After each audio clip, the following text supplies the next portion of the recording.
vamos con la siguiente intervención, con la siguiente ponencia. Life in Plastic is Fantastic, de la mano de Débora García Bello, química y divulgadora científica, profesora del Máster de Cultura Científica de la Universidad del País Vasco y la Universidad Pública de Navarra. Es también investigadora en el Centro de Investigaciones Científicas Avanzadas de la Universidad de A Coruña. Trabaja como divulgadora y científica y cultural en varios medios de comunicación, televisión española, seguro que la han visto en órbita laica, en La Sexta, Televisión de Galicia, Radio Nacional de España, Radio Galega. Hoy nos va a hablar de los envases que acompañan a las frutas y hortalizas, de los de antes, de los de ahora, de los del futuro. Débora García, por favor, Débora Ciencia, bienvenida, muchas gracias por estar con nosotros. Muchas gracias. Os voy a hacer una de esas preguntas de las de no penséis mucho y contestad rápido, ¿vale? ¿Qué pensáis cuando pensáis en el futuro?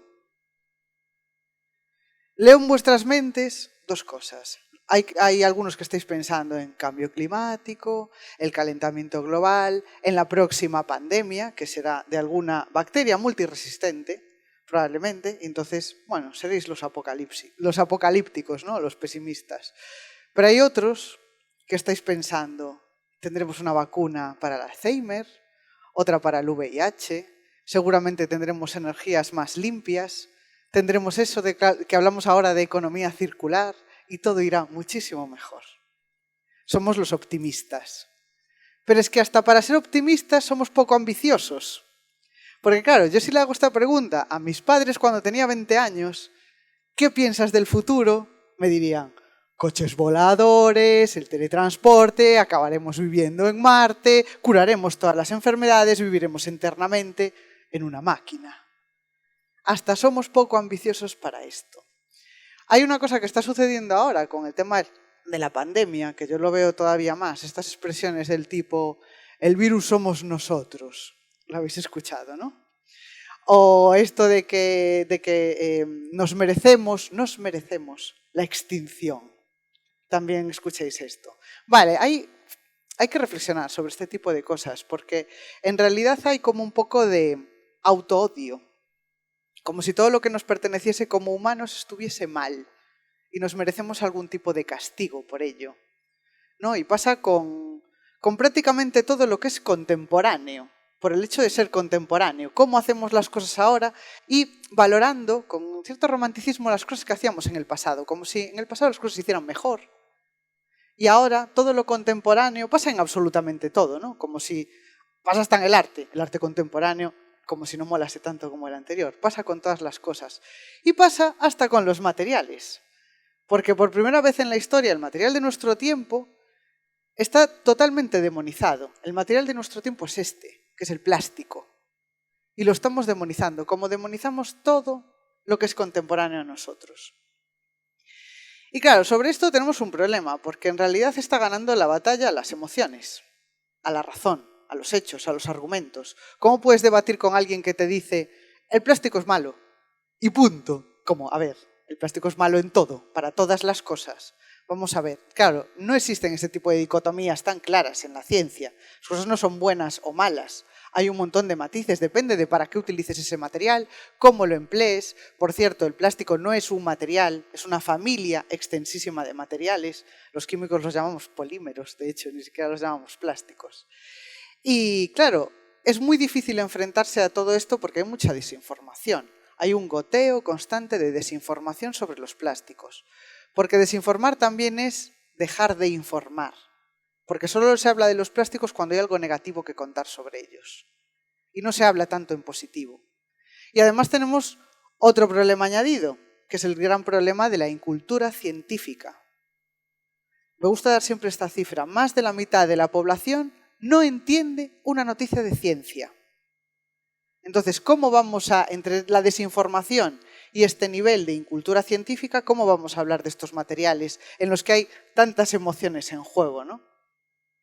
Entonces, hay que hablar de las bondades del plástico. También hay que informar sobre eso, porque al final el plástico es un símbolo de progreso, igual que lo han sido todos los materiales protagonistas de su época.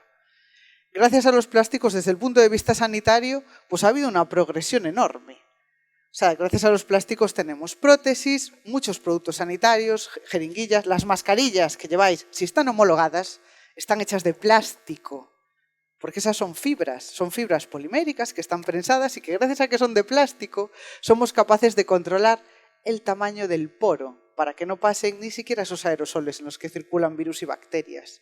Y además esos polímeros tienen una inercia química que nos permiten controlar que las cosas no se cuelen por ahí. Las mascarillas son de plástico. ¿Cuántas vidas habrán salvado? El plástico está presente en los aislantes de nuestras viviendas. Aislantes acústicos, aislantes térmicos. ¿Cuánta energía ahorramos gracias a incorporar los plásticos a la construcción?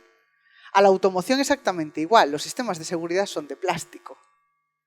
Hemos aligerado los vehículos gracias a los plásticos. Pensemos que el transporte es el principal emisor de CO2.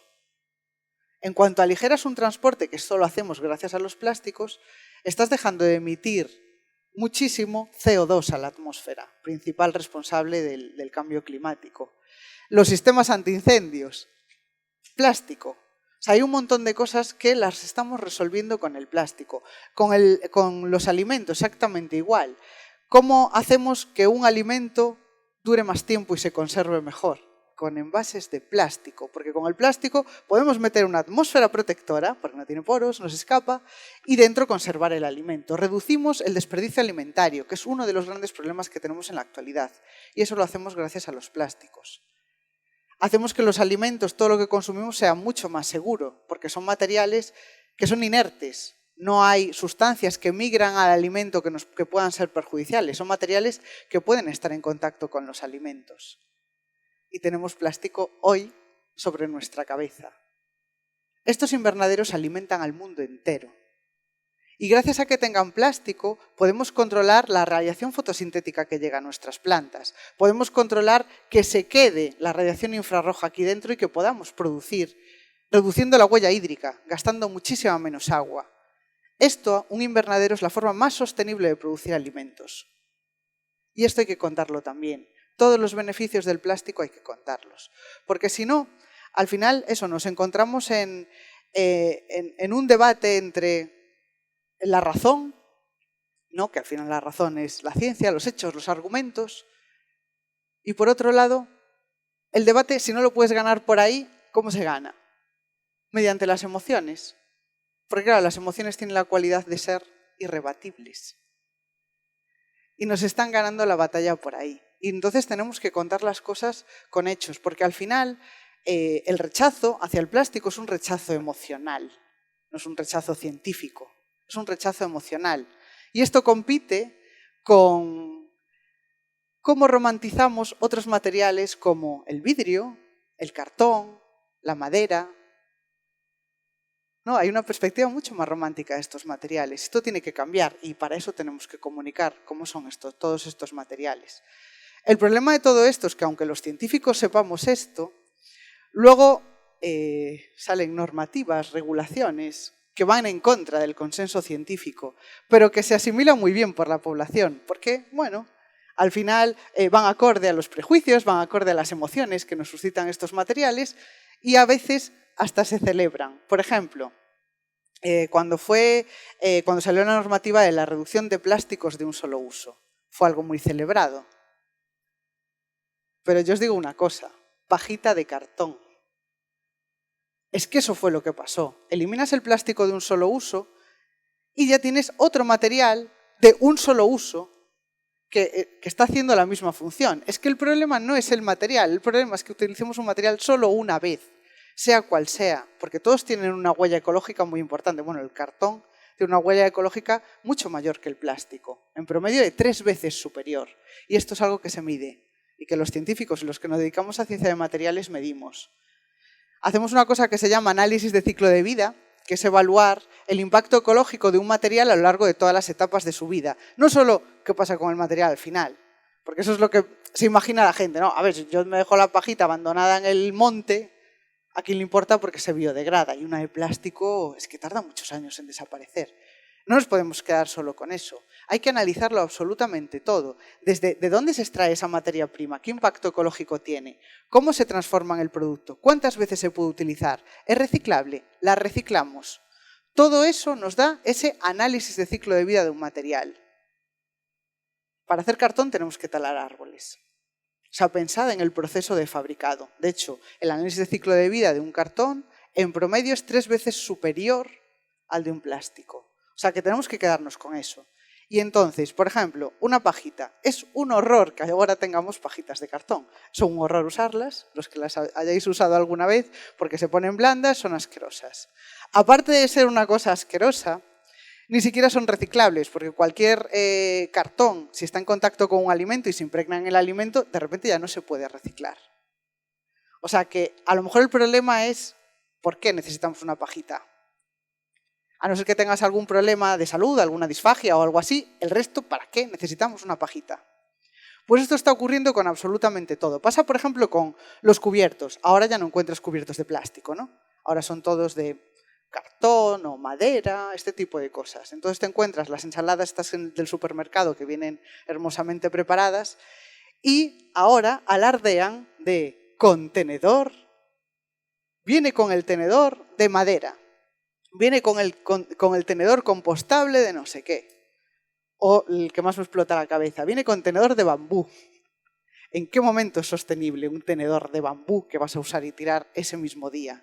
Bueno, luego habría que hablar también de la seguridad alimentaria, de emplear madera en alimentación, porque en el sector alimentario la madera hay que dejarla fuera. ¿Sabéis? A los que tengáis aún espátulas de madera en vuestra casa, esas espátulas que se quedan como húmedas siempre, que tienen como un moquillo, que tú le frotas y dices, ¿será que le falta secar una semana? Vale, eso quiere decir que tenéis ahí un biofilm. Un biofilm es que tenéis una colonia de bacterias que han hecho ya una fortaleza indestructible y que aunque le eches lejía no se va. O sea, que tirad las espátulas con moquillo, por favor. Al sector alimentario no puede ni ver la madera por esto. Claro, yo lo que veo es que vendes esa ensalada con ese tenedor, porque tiene que venir con el tenedor, y te preguntas, ¿por qué? ¿Dónde se consumen esas ensaladas?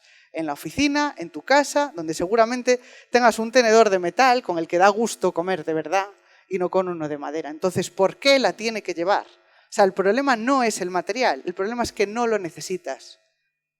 ¿Por qué no se vende en la caja de supermercado si tuvieses esa necesidad? Porque te la vas a tomar en el parque, que te lo cobran unos céntimos, como te cobran la bolsa cuando tienes necesidad de llevártela.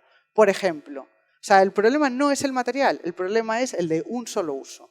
Entonces, esa normativa que mucha gente celebraba, luego te vas a la realidad y empiezas a ver todas las deficiencias que hay, porque estamos cambiando los materiales por otros, por la apariencia o por las creencias que creemos que tiene la gente sobre esos materiales. Ahora, por ejemplo, de aquí, la Unión Europea ha propuesto que de aquí a 2025 incluyamos mucho más plástico reciclado en todo, envases y en absolutamente todo lo que consumimos. La idea es que que el plástico reciclado se incorpore 10 millones de toneladas de plástico reciclado en Europa. El año pasado estábamos del orden de plásticos, de uso de plásticos, de 62 millones de toneladas. O sea que es un reto muy ambicioso. ¿Qué pasa con el plástico reciclado? Que solo reciclamos la mitad del plástico reciclable. Solo la mitad. De hecho, hay diferentes formas de reciclar el plástico. El reciclado más convencional es el que se llama el reciclado mecánico. Los plásticos, muchos de ellos, tienen la cualidad de que si tú les metes calor, se derriten, ¿no?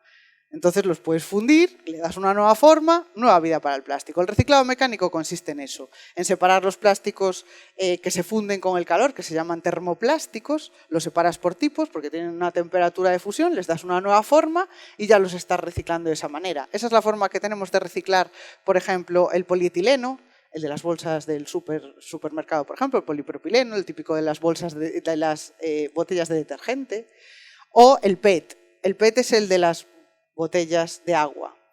El PET es uno de los plásticos que mejor se recicla. Es muy fácil de reciclar y además tenemos mucha tecnología y mucha más industria, más potencia de industria que recicla el PET. De hecho, ahora, bueno, si os fijáis, mucha industria de las bebidas incorpora ya directamente el PET reciclado, porque lo puedes reciclar una y otra vez casi hasta el infinito. y eso reduce mucho su huella ecológica. Y además tiene poco peso, resiste bastante bien, bueno, tiene un montón de ventajas. Si aún encima lo puedes incorporar reciclado, estupendo. Además, es uno de los plásticos reciclados que se pueden utilizar en contacto con alimentos. Sabéis que en contacto con alimentos tú no puedes poner cualquier cosa. Tienes que hacer ensayos de, ¿migra alguna sustancia al alimento? ¿Te implica algún tipo de toxicidad? Se hacen un montón de medidas. Y el PET reciclado tiene ese sello de garantía de que se puede utilizar en contacto con alimentos. Bueno, algo tan sensible como el agua. Entonces, hay otras formas, claro, de esta manera se recicla en torno al 30% de los plásticos, se pueden reciclar así, por reciclaje mecánico, trocear, fundir, el 30% de los plásticos. No es mucho. Tenemos otra técnica, que es el reciclaje químico de plásticos, con el que podríamos reciclar el 80% de los plásticos. Porque hay plásticos que no funden bien con calor. De hecho, no les pasa eso. Son los que se llaman termoestables. Se vuelven rígidos o arden. Entonces, necesitamos otros métodos. Esto pasa, por ejemplo, con las resinas epoxi, con el poliuretano, con el poliestireno, el típico de las cajas de pescado, por ejemplo. Se pueden reciclar por un método que se llama reciclaje químico. ¿En qué consiste esto? Cualquier plástico, que llamamos polímero, imagináoslo como si fuese un collar de cuentas. Cada una de esas cuentas del polímero es un monómero. Entonces, cuando tú calientas ese polímero, simplemente lo retuerces y ya está, lo cambias de forma. Pero cuando haces reciclaje químico, lo que haces es trocearlo y separar las cuentas, separar los monómeros. Y luego los puedes volver a recomponer de otra manera, dando plásticos diferentes. Y esto se puede hacer una y otra vez. Hay un montón de técnicas. Hay una, por ejemplo, que se llama pirólisis. La pirólisis es calentarlo a una temperatura muy alta en la que se rompen justo esos enlaces entre esos monómeros. Y se consiguen así, por ejemplo, aceites de pirólisis. Se usa sobre todo para fabricar combustibles. Hay otras técnicas. Hay solvólisis, que es utilizar un disolvente que justo disuelve esos enlaces entre esos monómeros. Hay degradación enzimática. Usamos enzimas que solo rompen esos enlaces entre los monómeros. El caso es volver a tener las cuentas originales y recomponerlas otra vez. Y así tenemos plásticos que son idénticos a un plástico virgen. Son indistinguibles de un plástico virgen. Es un sistema de reciclado que tiene muchísimas posibilidades y podrían obtener plásticos que podrían estar en contacto con alimentos porque tienen la misma calidad que un plástico virgen. ¿Sabéis cuál es el problema? Que no está contemplado como plástico reciclado.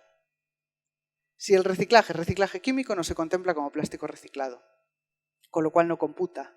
Entonces, pues tienes que pagar las mismas tasas que con el plástico virgen, no se adapta a estas normativas, no tienes ningún tipo de beneficio fiscal de momento. Entonces, bueno, parece que la ciencia va muy por delante de cómo se legislan o cómo se regulan las cosas. Ese es el problema que tenemos con el plástico reciclado. Y ahora tenemos una nueva normativa en ciernes sobre el envasado de alimentos, ¿no? Cuando estuve estudiando todo el Real Decreto, prácticamente todo estaba muy bien, porque al final es una apuesta por la circularidad, por la reducción de residuos. Está todo bien hasta que llegas a la frase en la que pone que se prohibirá el uso de envases de plástico para frutas y verduras de menos de 1,5 kg. Excepto las que sean muy delicadas, unas fresas, unos arándanos, los puedes seguir envasando. Claro, en la frase dice que se tienen que dejar de usar los envases de plástico. No dice los envases, dice los envases de plástico. Entonces yo vuelvo a pensar en pajita de cartón. Y eso es lo que estamos observando. Lo que estamos observando ya en los supermercados, ya estamos como preparándonos para esa nueva normativa y entonces ves alimentos envasados en cartón. Por ejemplo, ves alimentos, estas bolsas, las bolsas de red típicas, por ejemplo, que son de plástico, de naranjas o de las patatas, de algodón. De algodón. O sea, ¿en qué cabeza cabe que eso pueda ser más sostenible que un plástico? Si hacemos el análisis de ciclo de vida de un algodón, tú para hacer un algodón tienes que tener esas plantaciones intensivas de algodón que tienen un gasto de agua bestial. Es de los cultivos que más gastan agua. Para 1 kilo de algodón tú gastas aproximadamente 40.000 litros de agua. No se recicla, prácticamente no se recicla. Tiene cifras de reciclado mucho menores que las de los plásticos. ¿Cómo nos puede parecer una buena idea cambiar una red de plástico por una red de algodón. Pero claro, es que la normativa dice que tenemos que eliminar el plástico, no el envase, sino el plástico. O sea, si se quiere apoyar el granel cuando se pueda, que se apoye el granel cuando se pueda. Si quieres apoyar que el envase sea más sostenible, pues apuesta por un plástico reciclado o reciclable. Apoya esa industria del reciclaje, porque si no vas a tener cajas de cartón, vas a tener bolsas de red de algodón y vas a tener materiales compuestos de color marrón. Material compuesto es mezcla de materiales. Si los materiales están mezclados, eso no se recicla. No se recicla porque es carísimo. O sea, tecnológicamente es viable, pero es carísimo. Entonces ahora vemos, bueno, hasta bricks de agua, que me explota la cabeza. Porque brick es el plástico en contacto con el agua, el cartón, el aluminio, otra vez cartón, los pigmentos, toda la parte de tintas, plástico. ¿Quién recicla eso? Si no se puede separar, teóricamente se puede separar. Eso no se recicla. Ponme un PET reciclado, que lo puedo volver a reciclar una y otra vez. Pero como es marrón y lleva incorporado cartón, nos parece súper sostenible. Entonces, estamos tomando decisiones absurdas porque luego esas normativas no se adaptan a la realidad, a la tecnología que tenemos, a la que conocemos, a los conocimientos científicos, y al final se está regulando en función de emociones, de qué es lo que creemos que a la gente le va a parecer mejor. Es algo que me enfada bastante, porque para eso hacemos tanta investigación científica y hay tanta investigación sobre ciencia de materiales y cómo impactan en el medio ambiente todos estos materiales. Entonces creo que es una cosa que tenemos que frenar, porque al final se están tomando decisiones de mucho calado y de mucho impacto que no están basadas en la ciencia. Se están tomando decisiones desde la frivolidad, ¿no? Lo que parece. Por eso titulé esta charla Life in Plastic is Fantastic. No sé si conocéis la canción, famosa canción de Aqua. I'm a Barbie girl in the Barbie world. Life in Plastic, it's fantastic. Pues esa canción al final está ridiculizando esa vida de frivolidad y superficial. Pero es que estamos inmersos en una situación así. Entonces no paran de ponernos trabas en el camino a los científicos con respecto a la ciencia y a la tecnología que realmente nos puede ayudar a afrontar el problema del cambio climático. Nos dicen, plástico no, ingeniería genética no, inteligencia artificial no, energía nuclear no. ¿Cómo quieren que los científicos combatamos el cambio climático? Con lanzas. Muchísimas gracias.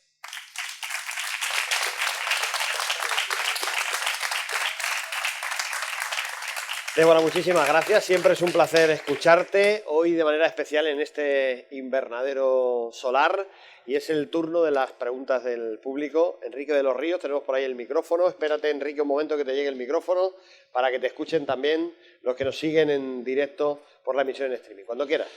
Bueno, muchas felicidades, Débora, por tu presentación y además el modo que tienes de poner las cosas, ¿no? Porque no solamente basta a veces tener la razón, sino ser capaz también de emocionar con la razón, ¿no? Y que al final quede ese paso, ¿no? Yo, por decirte, aquí estamos en un invernadero de plástico, tenemos la ciencia detrás de nosotros, tenemos un cultivo intensivo de productos saludables que alimenta a Europa, tenemos todo de nuestra parte, pero no somos capaces de pelear, o sea, ni los científicos ni los productores somos capaces de cambiar el mindset, lo que tiene en la cabeza la gente, ¿no? Y tampoco ayudan mucho a los políticos que solamente ven a la gente como votantes. Y si piensan una cosa, hacen lo que sea para que esa cosa que ellos piensan, con sus sesgos de confirmación, acaben pensando lo mismo, pero que lo voten a ellos, ¿no? Entonces, en esta situación, ¿qué es lo más sensato hacer, ¿no? ¿Qué depende de nosotros y cuál sería una pequeña hoja de ruta de decir, si tenemos que cambiar las cosas, ¿por dónde empezaríamos desde aquí? Pues contándolo. O sea, lo primero es contarlo, porque creo que, claro, como científica me da la sensación de que siempre en ciencia damos por hecho de, al final, la razón se impone, los hechos se imponen, la ciencia se impone y ya está. Y no es verdad. Porque luego pasan estas cosas, ¿no? Que de repente te encuentras con un Real Decreto absurdo y completamente contrario a, si queremos combatir el cambio climático y demás, completamente contrario, y alzamos la voz en ese momento, porque ¿en qué cabeza cabe que se pueda regular algo así? Entonces tengo la sensación de que llegamos como muy justos o muy tarde, ¿no? O no alzamos la voz, o a veces, claro, te encuentras... bueno, luchar contra la sinrazón es difícil porque es muy bárbara. Y entonces, claro, te tienes que enfrentar a, pues eso, a reacciones emocionales de muchas personas. Entonces, no todos los científicos ni todos los divulgadores están dispuestos a contarlo, porque tiene un coste hacerlo. Entonces, lo que creo es que tenemos que ser más valientes y hablar de los temas con claridad y enseñar las cosas. O sea, enseñar lo que hacéis y cómo se hace y contarlo. Y buscar el hueco, ¿no? Yo siempre digo, yo a la hora de divulgar, digo, poco a poco me hago un hueco y acabo hablando de lo que me da la gana en medios de comunicación que tienen impacto. ¿Por qué no lo hace más gente? ¿Por qué la noticia tiene que ser siempre la misma, la que reafirma el prejuicio? Pues no, a lo mejor hay veces que hay que llevar un poco la contraria, luego te caen unas pocas piedras, mejor me iría si defendiese el cartón. Pero, claro, es que es la realidad, pero entonces tenemos que ser valientes y contarlo. Hay que contarlo, aunque cueste. Al hilo de lo que dices y de la pregunta de Enrique, no es habitual encontrar a colegas tuyos hablando bien de este material, hablando, como tú hablas, del plástico. ¿Hay también autocensura entre tus colegas? Sí, porque tiene un coste. Claro, o sea, sí, estoy segura de que sí. Hay ciertos temas en los que dices, no me voy a meter porque me va a caer aquí. Porque hay tanta desinformación o tan poca información o tan poca cultura la que tiene la gente, que dices que me van a apedrear. Claro, que dices, cada vez que menciono, pero pasa con cada vez que menciono el plástico sé que me va a caer la del pulpo, pues en las redes sociales, no sé qué, no sé cuál. Bueno, pero alguien lo tiene que decir, porque si no, o sea, todos los químicos y toda la gente que se dedica a ciencia de materiales, esto es una realidad. O sea, yo no estoy diciendo nada nuevo. Y hay muchos profesionales como yo que también lo dicen a las claras, pero claro, tiene un coste. Y bueno, tienes que saber si vale valorarlo, cada uno lo valorará a su manera. Si vale la pena o no, para mí vale la pena. Por eso lo hago. Muchas gracias por tu transparencia, por tu claridad. Virginia. Yo quería preguntarte, digamos, el polímero ideal para industria alimentaria, ¿cuál sería entonces? ¿Del RPET si lo subvencionaran o le dieran ayuda o lo...? Sí, a ver, el RPET porque es el que ya tenemos aprobado, que puede estar en contacto con los alimentos. Es muy fácilmente reciclable, entonces sí que sería, si tienes que envasar algo, sí que sería uno de los polímeros ideales. Claro, tiene que haber más inversión, por ejemplo. Otro de los polímeros ideales en alimentación es el polipropileno, que es el de los tuppers. Lo puedes meter en el microondas, puedes calentar algo, puedes cocinar, lo puedes reutilizar tú varias veces. Si compras algo, a veces que compras, pues por ejemplo, un hummus o cosas de este tipo, que viene en un tupper de polipropileno, pues lo lavo bien y me lo quedo como tupper. O sea, lo estás reutilizando y reduciendo el residuo. O sea, que hay varias opciones, no es solamente una. Y además, claro, depende de en qué vaya a estar en contacto, o si le quieres dar más vidas, o quieres favorecer una cadena de reciclaje. Claro, yo si, por ejemplo, pienso en la gestión de un supermercado, pues sería mucho más fácil apostarlo todo a un tipo de material sobre el que ya tenemos más infraestructura, pero al final tienes un sistema de, a lo mejor, de recogida y demás, y tiene que ser un polímero puro, porque si no te lo cargas, ¿no? O hacer, por ejemplo, una cosa que es importante es apostar por el ecodiseño. A mí lo de ponerle eco, si es eco es que es diseño, si no, no sé lo que es. Y que puedas separar un envase en partes. Tú a lo mejor necesitas para un envase un polímero y una tapa de aluminio, pero la puedes separar. O necesitas ponerle una etiqueta y le vas a poner un cartonaje. Pues haz que ese cartonaje se separe y ese ya se puede reciclar, no está en contacto con alimento. Tienes por otro lado el plástico, lo puedes separar de verdad, no como un brick que está todo fusionado. Entonces, a veces son ese tipo de opciones que son más ingeniosas, pero tienen que ver con ciencia de materiales, con qué soporte industrial tenemos para reciclar y con el diseño. ¿Tenemos alguna pregunta más por allí, José Antonio? Hola, Débora, eres muy inspiradora, desde luego. Gracias. Estamos en el mar del plástico. Ya parece un tema tabú, es decir, estamos en un territorio que se llama mar de plástico, ya da cosa decirlo incluso. Sin embargo, me acabo de dar cuenta que tal vez nosotros seamos la primera legión que lucha a favor del plástico. Entonces, bueno, quería un poco de esa reflexión. Sí, es verdad. Claro, es que a mí me da mucha lástima si se habla de esto de forma peyorativa. Por eso, hoy, por ejemplo, que hoy por la mañana hicimos una visita y nos explicaron todo esto, cuando entras, claro, ya te cambia, ¿no? Bueno, a mí no me tiene que convencer nada del plástico, pero puedo entender a alguien que haya recibido toda esa desinformación, que vea todo ese plástico y diga, ¿pero esto qué es? Pero luego ves dentro esto. ves verde, ves que esto está creando el oxígeno que luego respiras fuera. Entonces, todas estas cosas hay que enseñarlas, porque el plástico para eso no es transparente. Entonces, tenemos que enseñarlo. José Antonio, a ver, el micrófono. Enhorabuena, Débora, por la ponencia, por la charla. Ha sido, yo creo que a todos los presentes, casi yo diría que hablo en nombre de todos, ha sido inspiradora, como dice el compañero José Antonio. Mira, mi pregunta va relacionada con la dualidad que tú tienes en tu trabajo. Es decir, aquí muchos periodistas que somos especialistas en agricultura y estamos dirigidos al agricultor, al técnico y, digamos, al micro, ¿no? Pero tú tienes esa dualidad de poder estar en televisiones nacionales y estar con ese gran público que no sabe nada de agricultura, y tú, ya que estás en los invernaderos solares y en QT Solar, vas conociendo las virtudes como la huella hídrica, el albedo solar, el control biológico, el sumidero de CO2. Si de ti dependiese y hubiese que empezar a divulgar ese conocimiento científico que no se conoce, ¿cuál crees que de los argumentos de los invernaderos solares habría que empezar para empezar a inspirar también a ese otro gran público que no nos conoce? ¿Por cuál empezar? Claro, es que hay muchas cosas positivas. Claro, ahora, por ejemplo, que se habla tanto de cambio climático, es cierto que la mayor parte de la población lo asocia directamente al CO2, ¿no? Entonces, por ejemplo, contar, es que esto es un sumidero de CO2 y está recibiendo más oxígeno gracias a que hay esto. Pues eso es algo que es, bueno, para nosotros a lo mejor es muy obvio, pero no todo el mundo hace ese ejercicio de pensar, ostras, o que no estás gastando tanta agua por tener esto aquí encima, por ejemplo, con ese problema. Pero claro, es que hay un montón de cosas, claro, es que tenemos un problema también con el hambre, cómo vamos a alimentar a la gente, ¿no? Y entonces decir, no, podemos sacar alimento de una forma absolutamente sostenible y además óptima. O sea, podemos sacar más alimento que nunca gracias a utilizar invernaderos. Entonces, hay varios frentes. Claro, a mí me parecen todas las típicas cosas obvias, pero que cuando las cuentas dices, oh, nunca lo había pensado así. Me pasa alguna vez, pues cuando publiqué alguna cosa en mis cuentas, en mis redes sociales, y hablas de eso, nunca había pensado que un invernadero era sostenible. ¿Qué dices? Es una cosa tan básica y tan fundamental, pero no. Entonces, a veces son pequeñas píldoras de información que calan. Claro, yo lo hago en todos los medios de comunicación. Siempre que puedo, centrarse en una, porque si abarcas demasiado, ¿no? Pero te centras en una, pues es un Orbital Laica en el que hable de plásticos. Ya está. ¿Sabes? Pues un día que digo, pues voy a publicar algo en mis redes sociales o en mi programa de radio y voy a dedicarlo directamente a cómo puede ser esto sostenible. Y lo explico. Pero bueno, es adaptarte un poco al público y al medio. Claro, no es lo mismo hacer radio, lo sabrás, que explicar a gente que ya sabe más o menos de lo que va.